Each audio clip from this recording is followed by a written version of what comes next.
Hello, my name is Emma Schutt, and this is my final quality improvement project presentation on the importance of advanced directives. A little background on the topic. Statistic right off the bat is the current state of advanced directive knowledge and completion within the United States alone is 56.8%. This can be increased by providing proper education as to what advanced directives are and the options patients have for their healthcare decisions. So not enough patients receive education on the importance, regardless of their age.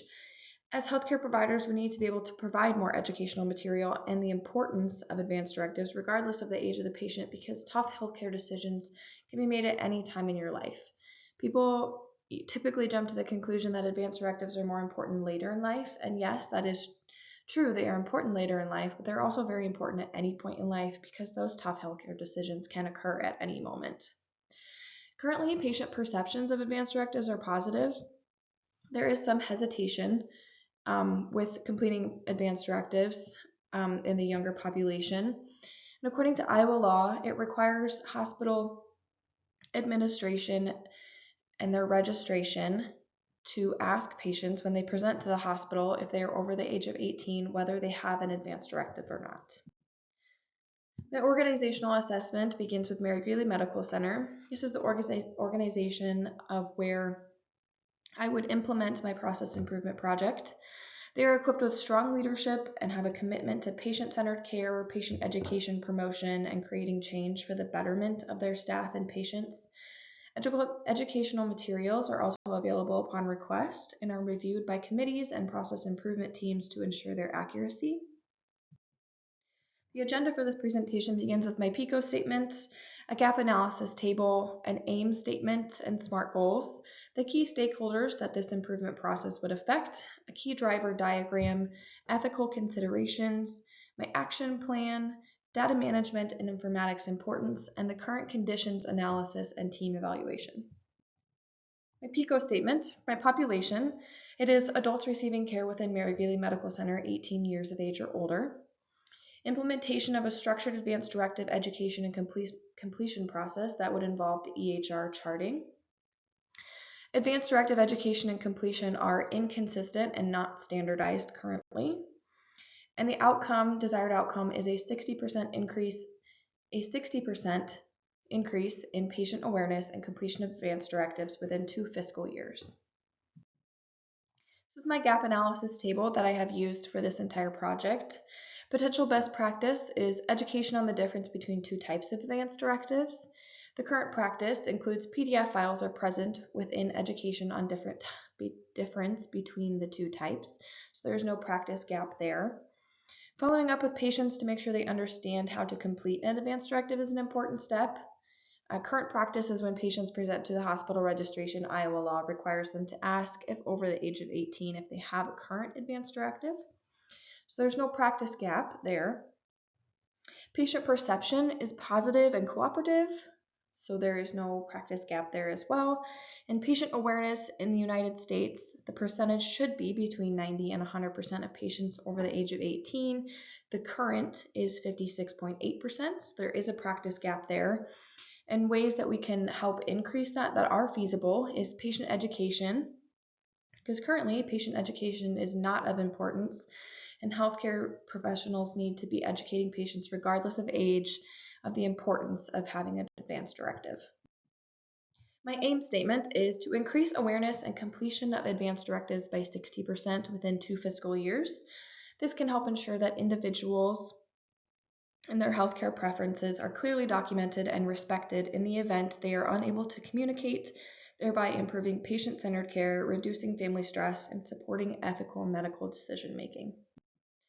My SMART goals.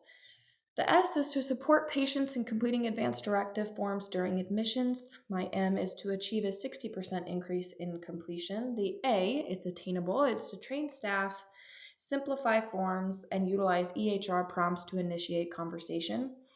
For my R, the complete advanced directives to align with patient preferences, and time is to reach the 60% increase in completion by the end of fiscal year 2. My key stakeholders include admitting nurses, case management team members, patients' families, and physicians, just for examples. There are many more people involved, but those are the big hitting groups here. And I have a nice graph that explains the rationale for inclusion of each of those. My key driver diagram. My key drivers is education and awareness, healthcare provider engagement, leadership and policy report, measurement and feedback. In the category, it goes down to my primary and secondary drivers and recommended key practices.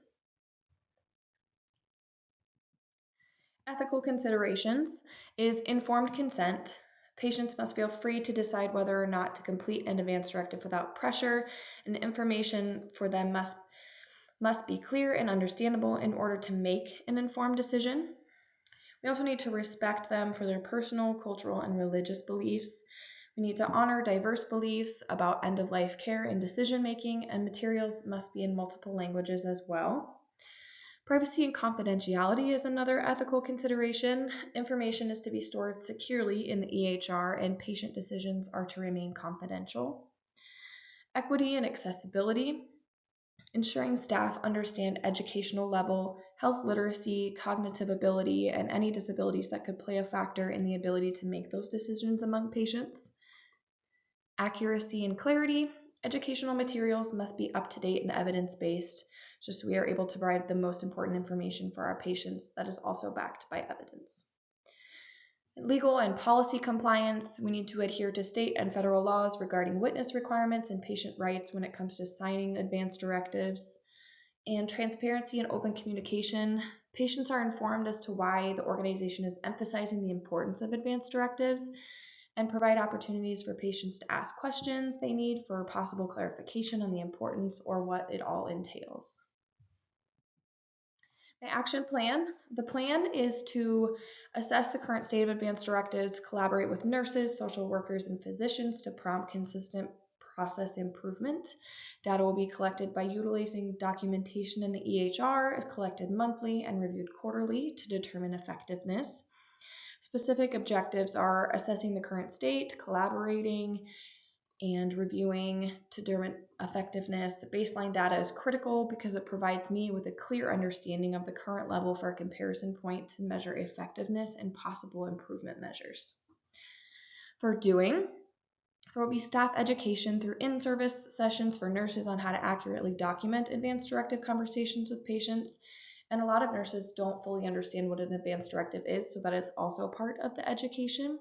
Some challenge that could be seen with this is resistance from staff or inconsistent documentation, as process changes can always be difficult for some people. To study is to interpret the data that is being received and use it to compare to the desired target goal of 60%. Acting, assessing data, and closely monitoring to be able to determine when changes need to be made and ensure improvements will be sustainable. So by assessing data and closely monitoring our real-time data collection, we're able to determine when those changes need to be made to ensure improvements will be sustainable. And faster data solutions can help healthcare professionals to make quicker treatment decisions, as well as minimizing inaccuracy and optimizing workflow. An article written by Quinn in 2024. Data management and informatics importance. Our data management and reflection. Some challenges that are associated with managing large data sets could include data quality and consistency, could be inconsistent, data overload, resource limitations, or data fragmentation. Some informatics importance. Informatics can enhance initiatives by using built-in prompts to reduce human error, access to real-time information, ability to visualize our trends, and seamless flow between departments to increase collaboration. The current condition analysis and team evaluation. The current condition is ongoing to initiate the process improvement project. Team members need education sessions before initiating the process improvement itself, and this will take time to get all staff members, including physicians, trained and educated for advanced directive conversations and charting with patients. Team evaluations. Team members will include nurses, physicians, social workers, leadership, quality improvement team members, EPIC EHR team, patient family members, and the patients themselves. Working to get all members involved will take time and process changes can be difficult, but I think it can be done. And thank you.